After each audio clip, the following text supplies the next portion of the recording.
अच्छा जी बच्चों, question number 1 में हमारे पास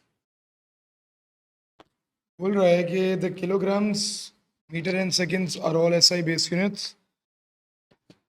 state to other base units. तो बेटा मैंने एक एम्पेयर लिख लिया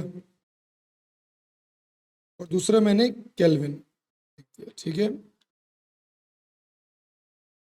A uniform beam AB of length 6 meter is placed on the horizontal surface and then tilted at an angle of 31 degrees.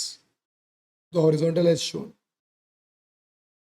The beam is held in equilibrium by four forces that all act in the same plane. The force of 90 Newton acts perpendicular to the beam at end A. The weight W of the beam acts at the center of gravity. The vertical force Y and the horizontal force X both acts at the end of the beams and B of the beam. State the name of the X. यार ये हमारे पास backward force है, motion को resist करने वाली force x friction हो जाएगी, ठीक है जी। वरना ये ऑब्जेक्ट आगे स्लाइड करता था, यूं रखा हुआ है, अगर फ्रिक्शन नहीं होगी तो ये स्लाइड कर जाएगा। तो ऑब्जेक्ट एक्स जो फोर्स एक्स है वो friction. By taking moments about B calculate the wait.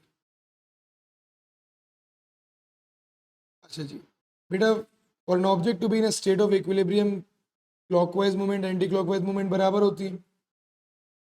जो क्लॉकवाइज मूवमेंट है वो हमारे पास है पिवट से फोर्स 60 न्यूटन,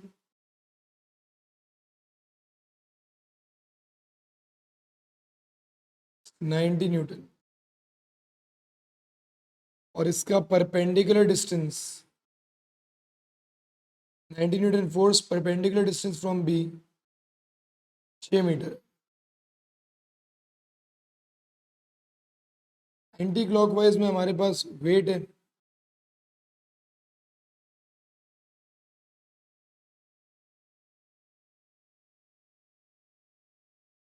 इसका परपेंडिकुलर डिस्टेंस ये वाला होगा, ये ले लो, एक ही बात है। ये एंगल 31 होगा, ये डिस्टेंस चाहिए, हाइपोटेन्यूज 3 है, क्योंकि सेंटर ऑफ ग्रेविटी से एक बार फिर से इसको देख लेना सब लोग, जिस तरह ठीक लगे। बेटा मैं नीचे से कर लेता हूँ पहले। ये जो ये वाला डिस्टेंस है रेड वाला, ये 3 होगा।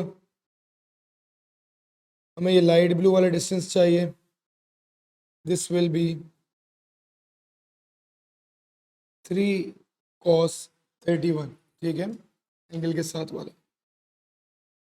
तो फोर्स इनटू डिस्टेंस, कैलकुलेटर में प्लग इन कर लो, 90 multiply by 6 divided by 3 cos 31,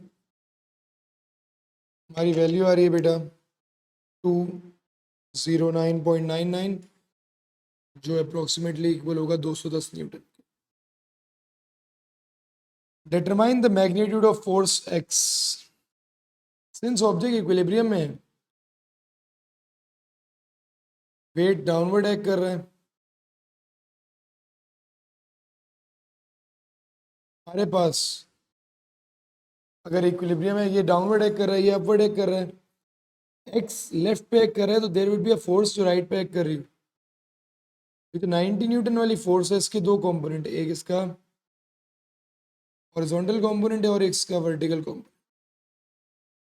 90 Newton वाली फोर्स के दो कंपोनेंट है, एक हॉरिजॉन्टल और एक वर्टिकल।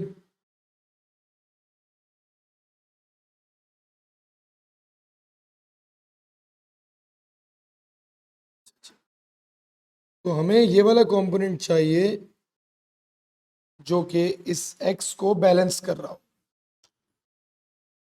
ऑर्डिनेट एंगल की प्रॉपर्टीज के अकॉर्डिंग मुझे ये पता है कि यार ये एंगल हमारे पास 31 डिग्री है, ठीक हो गया। और हमारे पास जो फोर्स है वो 90 है, अगर ये 31 डिग्रीज है, ये वाला जो एंगल है ये हमारे पास 59 डिग्रीज हो जाएगा। बहुत आसानी से ये फोर्स आ जाएगी, दैट विल बी 90 cos 59